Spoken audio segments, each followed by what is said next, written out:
이미 여러분들에게 봉독해드린 하나님 말씀 예레미야서 52장을 중심으로 말씀하신 그대로 됐다. 따라서 한번 할까요? 말씀하신 그대로 됐다.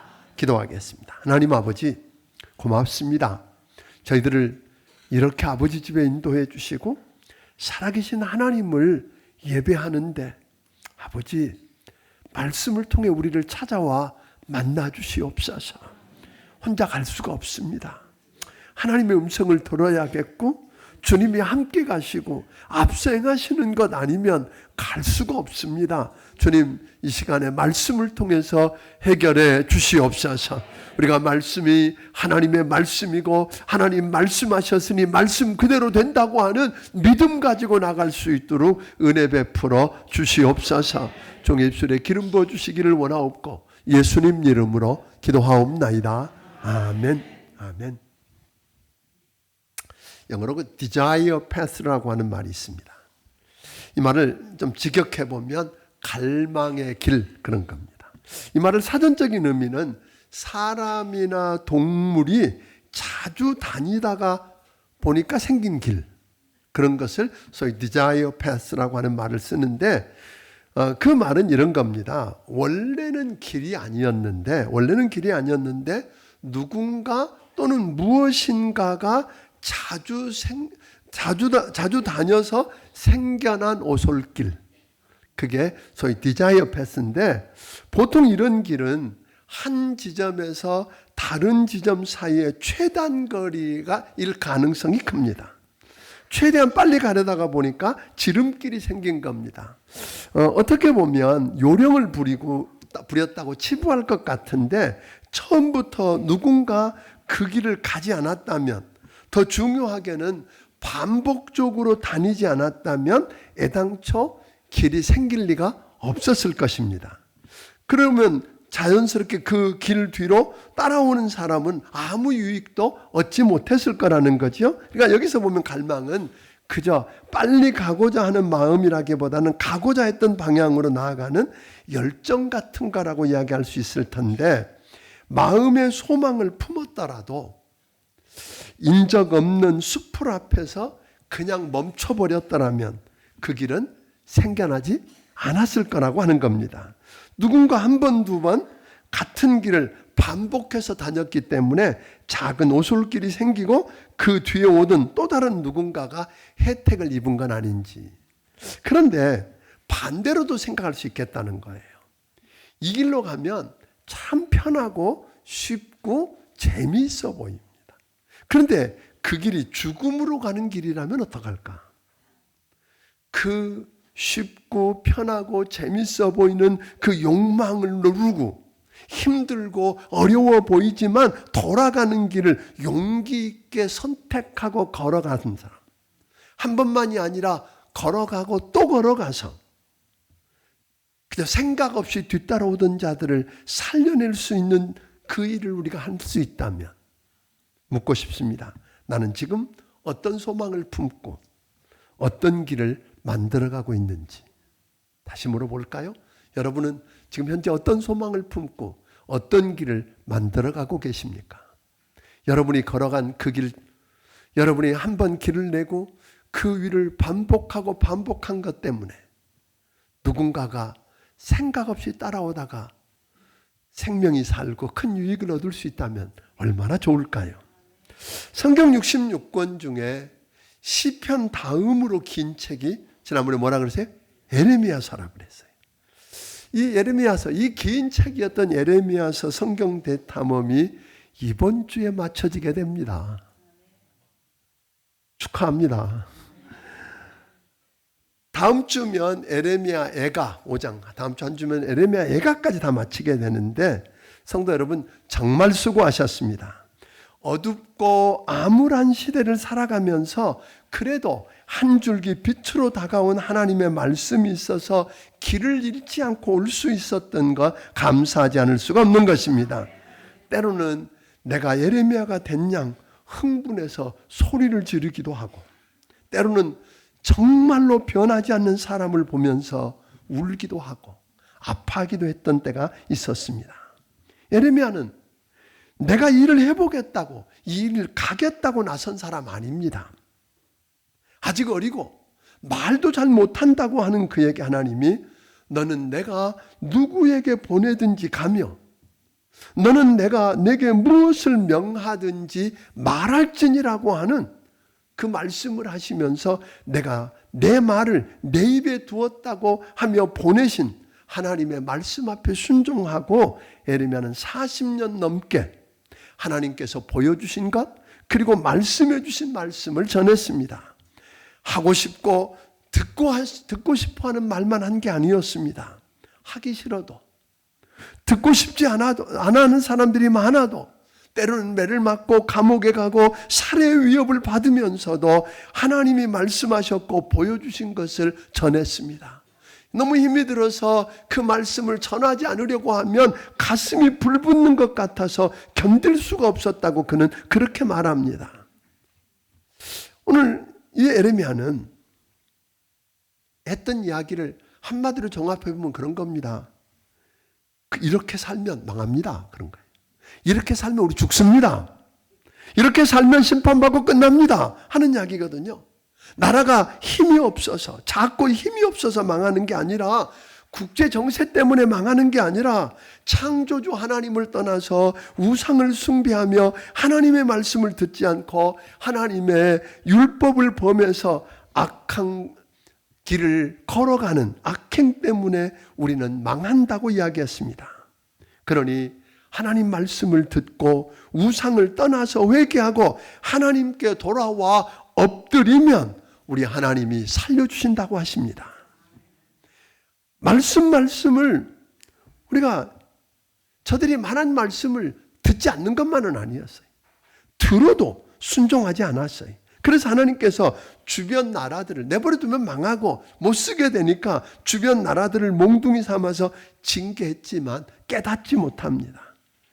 그래서 저들은 한쪽을 때려서 치면 더 힘센 나라를 기대고 은금을 달아주면서 오늘 안전을 보장받으려고 하고 그 큰 나라들 사이에서 줄타기 잘하는 것을 지혜롭다고 생각했었던 겁니다.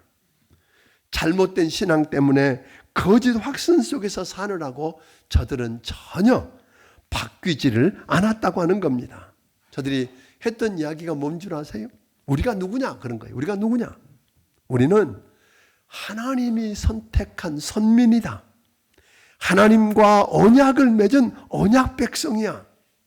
더군다나 하나님께서 임재해 계시는 하나님의 성전이 여기 있지 않은가? 하나님께서 다윗을 통해서 그 뒤를 이을 자를 영원히 끊지 않으시겠다고 하셨고 그 하나님의 왕조가 있는 소위 이 땅, 이 시온성, 예루살렘은 이 안에 살고 있는 하나님의 백성인 우리는 안전하다. 하나님의 도성인 시온은 절대로 무너지지 않는다. 괜히 협박하고 사람들을 불안하게 만든다고 야단을 쳤던 겁니다. 그런데 저들은 하나님의 말씀을 어떻게 해서 예레미야를 보니까 끝까지 듣지 않습니다. 하나님 말씀에 우상을 만들지도 말고 숭배하지도 말라고 했는데 주변에 잘 살거나 힘 있는 사람들을 보면 그것 때문에 잘 살고 힘 있는 줄 알고 그것들을 끌어다 섬겼습니다. 저들이 하나님 안 믿는 건 아니었어요. 하나님께 성전에 나가서 예배도 드리고 제사도 드리고 다 하면서도 여전히 보험 들듯 우상들을 숭배했었다고 하는 겁니다. 또 저들 보니까 그러니까 저들은 가만히 보니까 신앙생활 안 한 건 아니에요. 근데 흉내를 냈어요. 마음이 없이 흉내만 내고 있었던 저들인 걸 보게 됩니다. 그러니까 믿는다고 하는데 저들 안에 하나님이 강조했던 의와 공의는 행하지 않습니다. 불의를 행하고 하나님이 불쌍히 여기라고 하는 고아와 과부와 나그네들을 오히려 압제했습니다. 계속 이렇게 하면 우리 하나님 말씀합니다. BC 722년에 그렇게 오래된 이야기가 아니었어서 이 말씀을 할 때는요.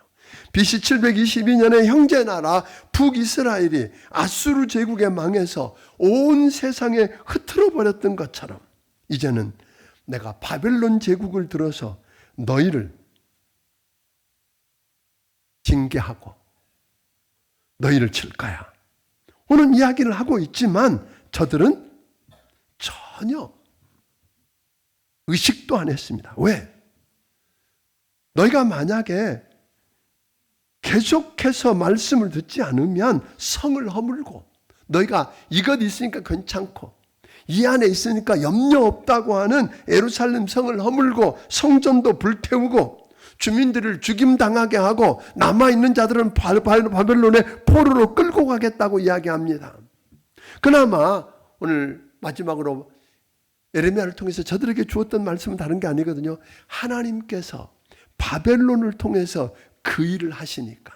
그러니까 뭐예요? 바벨론 군대가 와 적이 와서 우리를 치지만 그 군대의 지휘관이 누구라는 거예요? 하나님이니까. 하나님 앞에 바벨론에 항복하고 순종하면 사로잡혀 가고 너희는 성도 허물어지지 않고 죽임당하지도 않고 사로잡혀 가지만 70년 후면 다시 돌아와서 회복된다고 이야기했더니 매국노랍니다. 그러면서 저들은 지금은 바벨론이 아니라 애굽을 의지할 때라고 이야기합니다. 그래도 마지막 바벨론 느부갓네살 왕이 쳐들어와서 절체절명의 위기가 있을 때가 있었어요. 이제 다 끝났다 할 때에 시드기야 왕이 하나님 말씀이 살짝 귀가 열렸어요. 오, 우리가 이러다 진짜 망하겠다. 그래서 그때 그들이 우리가 보니까 형제를 종으로 삼으면 안 된다고 그랬는데 우리가 보니까 기근이나 여러 여건 때문에 우리의 종이 된 저들, 종이 됐다면 안식년에 풀어주라 그랬는데 자유케 하지 않았으니까 그러면서 송아지를 잡아서 갈라놓고 만약에 약속을 지키지 않으면 이렇게 가르겠다고 하는 표로 하나님을 증인으로 세우고 서약을 하고 종들을 자유케 했습니다. 그런데 깜짝 놀란 일이 일어났어요. 그 말씀에 순종했더니 예루살렘을 에워싸고 있었던 바벨론 군대가 어떻게 됐다는 거예요? 떠나가기 시작하는 거예요. 왜? 그때 하나님께서 애굽 땅에 있는 바로 왕을 충동질해서 군대를 일으키게 했더니 이러다 큰일 나겠다 그러고 바벨론이 군사를 철수해서 애굽 국경 쪽으로 가는 바람에 예루살렘이 풀어지게 되는 거죠. 자유케는 기회가 왔어요. 그때 여러분 했던 일이 뭐예요? 하나님께 감사하고 철저하게 하는 게 아니라 하나님을 증인으로 세우고 언약했던 그 약속을 깨트립니다. 뭐라고요? 놓아주었던 종을 다시 잡아들이시. 너 얼마짜린데? 아까워서. 그래서 그 액션을 깨뜨리고 맙니다. 사랑하는 여러분, 하나님이 그들에게 주셨던 마지막 기회를 발로 차버렸던 것입니다. 여러분 아세요? 아수르 대군 앞에서, 즉 아수르 18만 5천 명, 그 당시에 근동 전체를 지배하고 있었던 아수르 제국이 쳐들어와서 예루살렘을 딱 사이에 두고 18만 5천 명이 에워쌌어요. 다른 것 바라보고 기댈 수 있는 것이 아무것도 없었어요. 그때에 이 아수르 제국의 사네립 왕이 하나님을 조롱하고 모욕하는 글을 썼어요. 항복하라고. 그때 이 히스기야 왕이 했던 일은 뭐냐면 그 편지를 들고 하나님 전에 나아가 펼쳐놓고 사람을 시켜서 이사야 선지자에게 사람을 보내서 지금은 기도할 때라 우리를 위해서 기도해달라고 하나님의 사람에게 부탁하고 자기는 베옷을 입고 금식하며 오늘 생사를 걸고 하나님 앞에 엎드려 기도하기 시작합니다. 어떤 일이 일어났을까요? 그 밤에 하나님이 천사 하나를 보내서 18만 5천 명의 아수르 대군을 다 송장이 되게 하고, 아멘? 그 사건 때문에 사실은 아수르는 무너지고 맙니다. 사랑하는 여러분, 이런 믿음 있는 사람이 있느냐는 거예요. 힘이 없으면 아수르와 시드기야의 다른 점이 뭔가요? 시드기야는 아무것도 없어요. 그런데 뭐도 없어요? 믿음도 없는 거예요. 이 히스기야는 다 없는데 뭐가 있어요? 믿음이 있었어요. 하나님이 말씀하셨으니까 기도하면 하나님이 들으실 거라고 기도하기 시작했어요. 그랬더니 하나님이 나서셔서 일하시는 기적의 현장을 경험했습니다. 사랑하는 여러분, 이런 믿음이 있는 사람이 리더가 된다는 게 얼마나 큰 축복일까요? 한 회사 사장에게 믿음이 있다면, 한 가정에게 믿음이 있다면, 한 교회에 오늘 교회 대표가 믿음이 있다면, 한 나라의 대통령이 믿음이 있다면 여러분 어떤 일이 일어날까요? 문제는 가진 것도 없고 백도 없고 아무것도 없는데 뭐도 없어요? 믿음마저 없으면 여러분 어떻게 살라고요? 저는 여러분이 믿음의 부자들이 되기를 바랍니다. 성경이 하나님의 말씀이고 하나님의 말씀이기 때문에 말씀하신 그대로 된다고 하는 믿음이 있으면 여러분 믿음대로 역사하시는 하나님을 체험할 것입니다. 그 역사의 주인공들이 되기를 주의 이름으로 축원합니다. 오늘 이렇게 에레미야 선지자가 40년 동안 부르짖습니다. 하나님이 말씀하셨다. 그런데 하나님의 말씀을 듣지 않아요. 우상에서 돌이키지도 않아요. 악행에서 떠나서 회개하지도 않아요. 그런 유다는 결국은 어떻게 되었어요? 지난 우리 39장에서 보았어요. 바벨론에서 철저하게 망했어요. 그리고 51장 64절에 보니까 64절 같이 한번 읽어보겠습니다. 자, 시작. 말하기를 바벨론이 나의 재난 때문에 이같이 몰락하여 다시 일어서지 못하리니 그들이 피폐하리라 하라 하니라. 예레미야의 말이 이에 끝나니라. 자, 유다도 망했고 예레미야의 말도 끝났으면 예레미야서는 어떻게 해야 돼요? 끝나야지. 근데 왜 51장으로 안 끝나고 52장에 한 장 더 붙었을까요? 그 이야기를 오늘 좀 하려고 합니다. 왜 한 장이 더 붙었냐는 게 이것 때문에 학자들이 머리가 휘어져요. 이게 무슨 말이냐고. 근데 그거 따질 것 없어요. 왜 한 장이 더 붙었는가 생각해 보니까 이런 이야기 알려주려고. 여기 한 사건이 일어났다 끝났다 그게 아니라 하나님이 말씀하신 그대로 됐다. 아멘? 그래서 사실 저들은 무슨 생각을 했었냐면 성전이 있으니까 괜찮다. 우리에게 율법이 있잖아. 하나님의 언약 중심인 다윗 왕조가 있는데, 다윗 왕조가 있는 예루살렘이 있는데, 시온성이 있고 더군다나 그 안에 성전이 있는데 우리가 망하겠냐 하는 잘못된 신앙으로 거짓 평안을 가지고 있었기 때문에 저들은 말씀을 듣고 우상을 버리고 악행을 떠나서 회개하고 하나님께로 돌아와서 여러분 엎드리지 않았어요. 다시 말하면 하나님이 우리의 죄 때문에 누가 치셨다면 우리의 죄악 때문에 하나님이 치셨다면 하나님이 찢으시고 하나님이 때리셨다면 여러분 백약이 무효라고 지난 시간에 이야기했었어요. 그렇죠? 그럴까요? 안 그럴까요? 내 죄악 때문에 하나님이 손대신 거면 여러분 약으로 안 됩니다. 누구만 하실 수 있어요? 하나님만 고칠 수 있습니다. 그때는 회개하고 말씀 듣고 하나님 앞에 나와 엎드리세요. 하나님 내가 범죄했습니다. 하나님 나를 살려주세요. 다른 방법이 없다고 엎드리면 그분이 찢으셨으나 다시 고치실 것이고 아멘. 찢으셨으나 다시 싸매어 주실 것입니다. 오늘 그러니까 이제는 신앙을 흉내내는 게 중요한 게 아니라 하나님 말씀대로 여러분 신앙인답게 사는 게 중요한 겁니다. 여러분이 송탄중앙침례교회 다닌다고 집에 교패 붙여놓고 성경책 들고 다니는 게 중요한 게 아니라 여러분 그리스도인답게 사는 게 중요한 겁니다. 여러분 2절 3절을 한번 읽어보겠습니다. 같이 읽습니다. 시작. 그가 여호와김의 모든 행위를 본받아 여호와 보시기에 악을 행한지라. 여호와께서 예루살렘과 유다에게 진노하심이 그들을 자기 앞에서 쫓아내시기까지 이르렀더라. 시드기야가 바벨론 왕을 배반하니라. 오늘 여기 보니까 유다의 멸망의 직접 원인이 된 시드기야에 대해서 말하는데 시드기야는 어떤 사람이라고 말해요? 하나님의 말씀으로 산 사람이 아니라는 거예요. 과거로부터 내려오는 전통, 악의 사슬을 끊지 못한 거죠. 그 아버지 요시야와 달리 자기 위의 왕이었던 여호야김 왕이 하던 대로 그가 어떻게 했는지 상관이 없었던 거예요. 알아보지도 하나님이 뭐라고 말씀하셨는지 관계없이 여호야김이 하던 그대로 여호와 보시기에 뭘 했더라?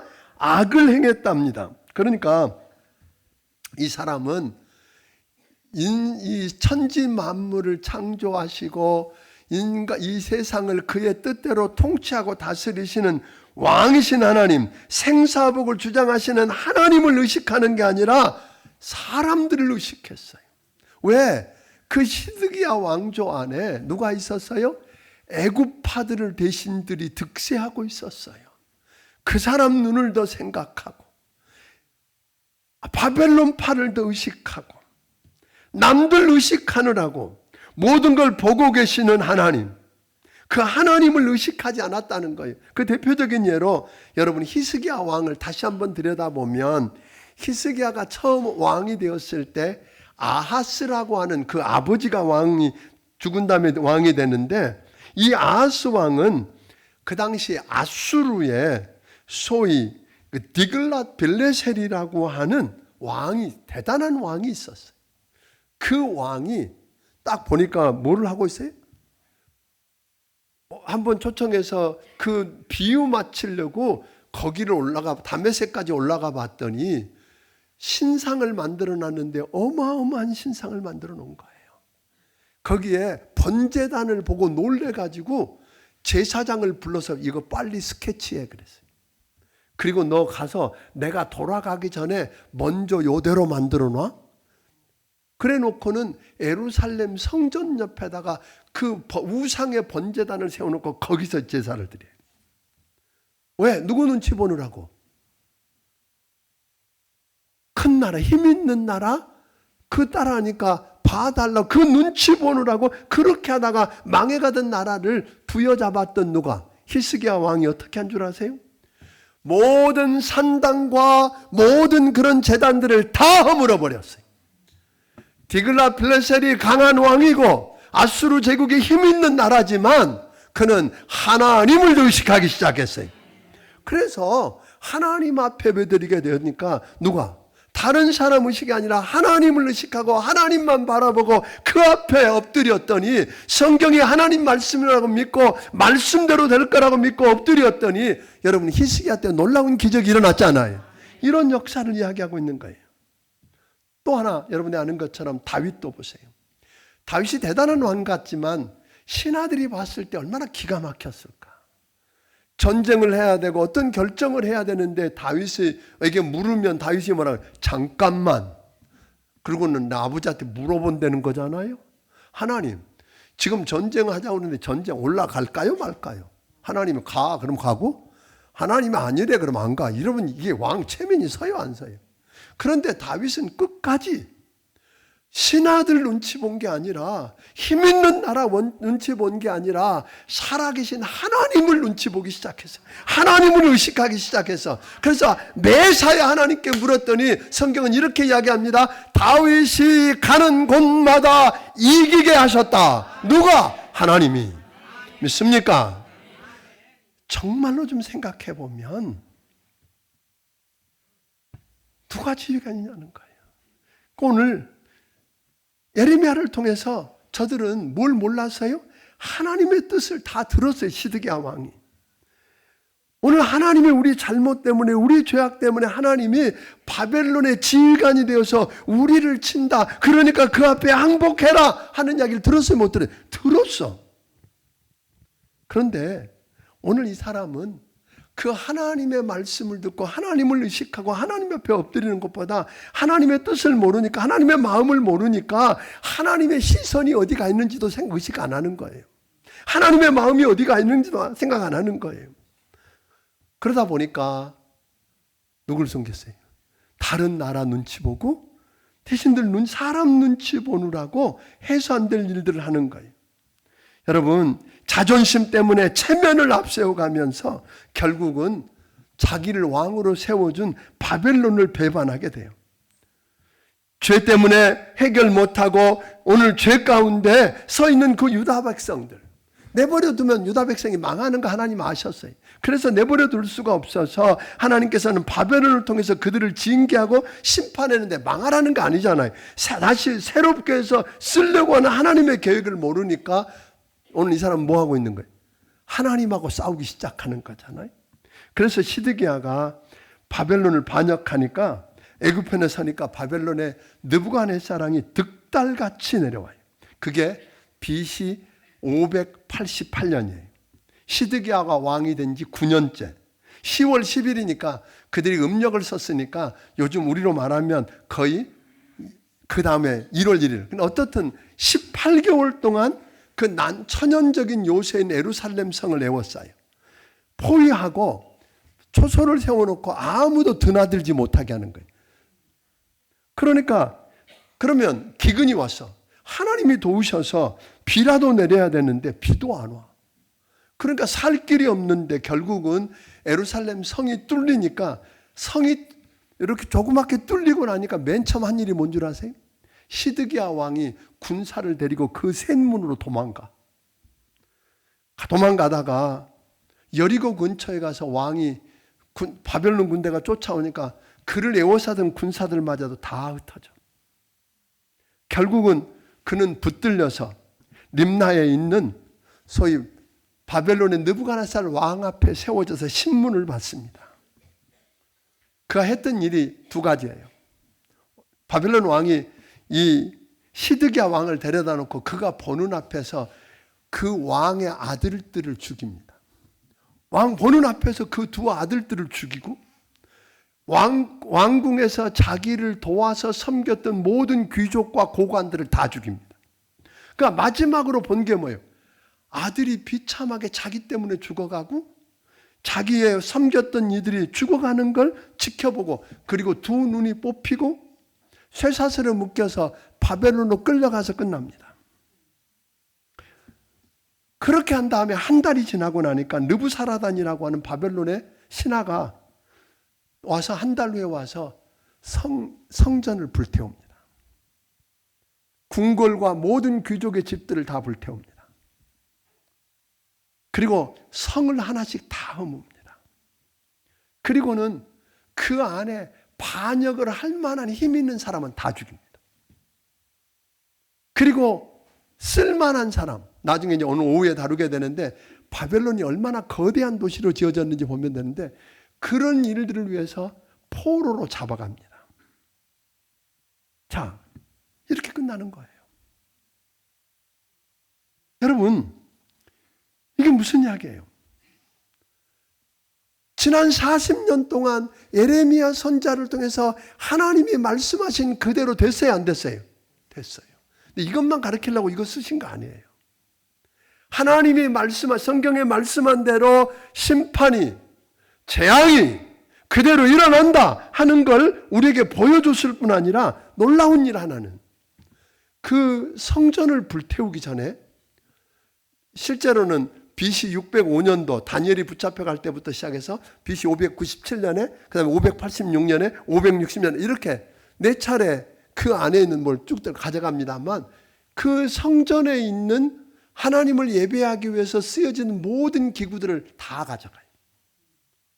어마어마하게 화려하게 꾸몄던 것까지 다 가져가서 어디다 두냐면 바벨론 안에 있는 마르뚝이라고 하는 저들의 신전에다가 집어넣어요.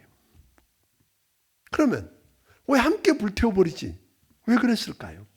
여기서 우리는 희망을 보게 됩니다.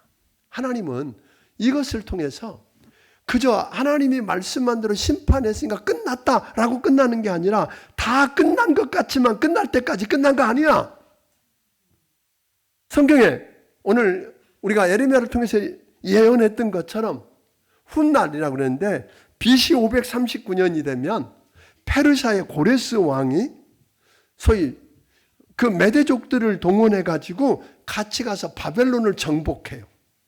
근데 그 정복될 수 없는 성이 정복되는 과정을 보면 하나님이 하셨다는 걸 우리가 알게 되는데, 정복했을 때, 정복하고 난 다음에 BC 538년이 되면 페르시아의 고레스 왕이 첫 번째 하는 일이 뭐냐면 이 땅에 살고 있는 모든 하나님의 백성은 다 고향으로 돌아가라. 그냥 돌아가라 그러지 않아요. 그 마르둑 신전에 넣어놓았던 모든 하나님을 섬기는 기구들을 다 꺼내주면서 낱낱이 세워서 꺼내주면서 가져가라 그래요.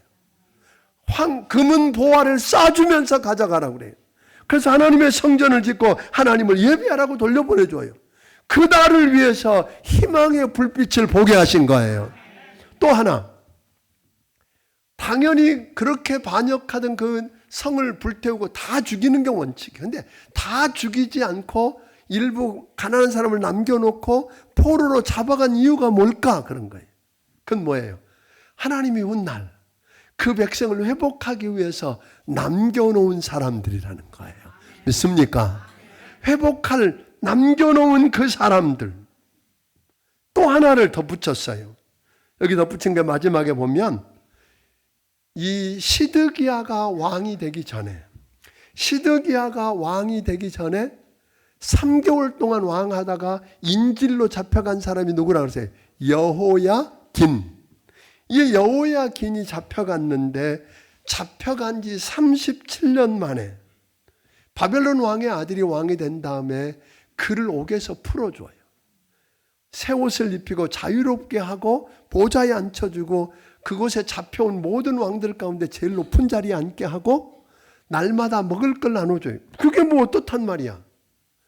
이게 뭘 보여줬냐면 이걸 보는 잘 모르지만 에레미야 전체 시각으로 들여다보면 하나님께서 다윗을 통해서 너의 후손에서 오늘 그 보좌가 끊어지지 않을 거라고 하는 그 미래의 희망의 씨를 보게 하는 거예요. 실제로 이것은 여러분들이 마태복음 1장에 보면 예수님의 족보가 나오는데 오늘 이 세상을 구원할 족보가 나오는데 시드기야가 나오는 게 아니라 여호야긴으로부터 시작한 그 후손이 나오는 거예요.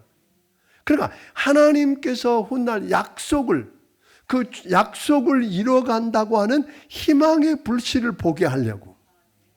여러분, 하나님이 말씀하신 대로 하나님이 심판하셨습니다. 하나님이 말씀하시고 약속하신 대로 회복하실 것입니다. 구원하실 것입니다. 여러분 그걸 믿으십니까? 자, 이걸 믿는다면 다시 한번 정리합니다. 여러분 여기서 다시 한번 정리해 보면 이런 거 아니에요? 유다가 망한 게 국력이 약해서 망했습니까? 국제적인 정세가 그래서 망했습니까? 아닙니다. 하나님의 백성답게 살지 못해서 망한 겁니다. 아멘? 하나님의 말씀을 못 믿고 그 말씀대로 된다고 하는 걸 믿지 않아서 일어난 일들입니다. 천지를 지으신 하나님, 세상을 다스리시는 만왕의 왕이신 하나님을 의식하기보다 사람 눈치 보다가 생겨난 일입니다. 다시 이야기합니다. 저는 오늘 여러분들이 천지를 지으신 하나님, 세상 만물을 창조하신 하나님, 세상을 그 뜻대로 다스리시고 우리 인간의 생사복을 주장하시는 하나님이 말씀하시면 말씀하신 그대로 된다. 이걸 믿으시기를 주의 이름으로 축원합니다. 이 믿음 가지고 믿음의 부자들이 되기를 주의 이름으로 축원합니다. 여러분 백 없어도 돼요. 돈 없어서 끝난 게 아니에요. 그게 돈 없을 수 있어요. 근데 돈 많은 사람도 보니까 값디다. 엊그제 부자인데 오늘 보니까 부도가 나서 아무것도 아닌 사람도 많습니다. 권력이요? 제일 높은 자리에 앉아있던 사람이 지금 감옥에 있습니다. 이건 무슨, 그러니까 권력이 없어도, 돈 없어도, 높은 자리 없어도, 여러분 그게 문제가 아니라 믿음이 없으면 어떡하냐는 거예요. 아니 돈도 없어, 백도 없어, 힘도 없어, 거기다 뭐도 없어요? 믿음도 없어. 그럼 어떻게 살아요? 제가 제일 답답한 게 그거예요. 어려운 이야기를 하고 하는데 아무리 이야기해도 믿음이 없어. 믿음이. 그 사람이 돈 없는 게 문제가 아니라 뭐가 문제예요? 믿음이 없으니까 희망이 없는 거예요. 성도 여러분, 저는 우리 중앙침례교회 성도들, 우리 교회 대단한 사업가 없어요. 뭐 돈 많은 이게 내가 헌금도 제일 많이 해서 큰 소리 칠 사람 우리 교회 하나도 없어. 나 그거 얼마나 감사한지 몰라 하여튼. 근데 믿음도 없는 사람들이 많으면 안 돼. 돈은 없어도 뭐는 있어야 돼요? 뭐는 있어야 돼요? 믿음. 무슨 믿음이에요? 하나님이 말씀하신 그대로 된다. 그 믿음을 가진 사람은요, 세상에 감당할 수 없습니다. 그 사람을 통해서 하나님이 일하시면 기적의 현장이 됩니다. 저는 그것을 보고 세상을 바꾸는 여러분들이 되기를 주의 이름으로 축원합니다. 기도하겠습니다.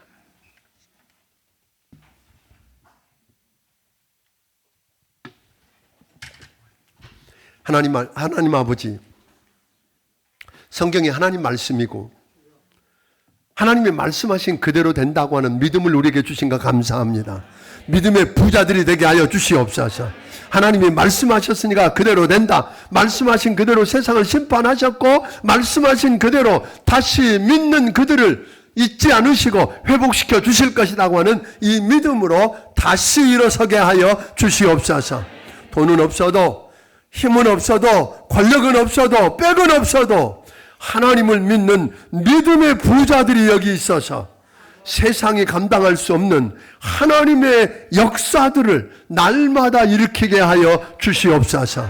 주신 은혜가 너무 크고 감사해서 하나님 아버지께서 주신 것 가운데 10의 1조와 감사의 물과 선교헌금과 주일헌금과 여러 가지 모양의 정성을 살아계신 하나님 아버지 앞에 드립니다. 아버지, 10의 1조를 드리고 감사의 물을 드리고 아버지 성전을 위해서 귀한 예물을 드리고 선교를 위해서 드리는 저들 기억해 주시되 무엇보다 하나님 저들 인생을 축복하여 주옵소서. 믿음의 부자가 되게 하여 주시고 세상이 감당할 수 없는 사람들 되게 하여 주시옵소서. 저들 때문에 저들이 속해 있는 그 주변이 살아나게 하여 주옵소서. 믿음 있는 저 지도자 하나 때문에 세상 죽어야 될 사람이 죽지 않고 살게 하시고 도전하고 걸어보고 또 걸어서 후대에 오는 사람들이 그 길을 통해서 큰 힘을 얻고 유익을 얻게 하여 주시옵소서. 예수님 이름으로 기도하옵나이다. 아멘. 말씀을 기억하시면 찬양드리며 준비하신 예물을 하나님께 드리길 원합니다.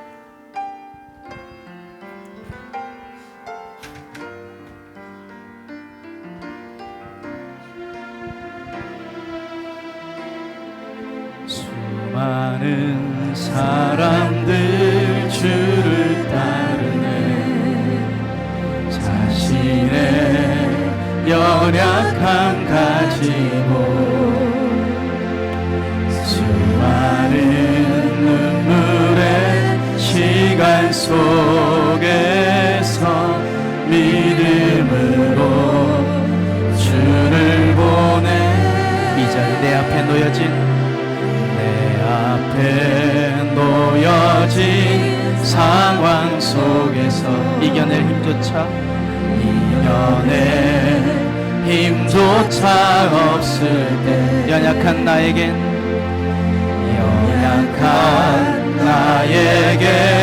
힘겨운 이 길 믿음으로 나아가네 주의 영원한 사랑으로 주의 말씀을 이루시네 삶의 모든 문제를 나를 힘겹게 해도 포기하지 않는 오늘을 살아내리라 소망이 보이지 않는 내 삶 속에 주님만이 소망되어 주의 뜻 이루시리라 삶의 모든 문제들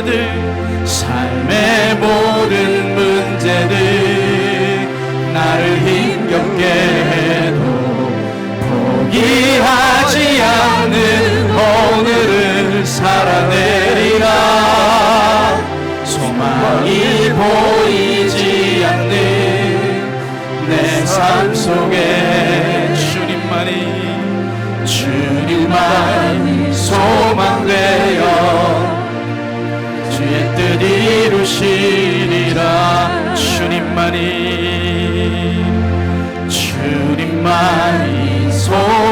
되어 주의 뜻 이루시리라.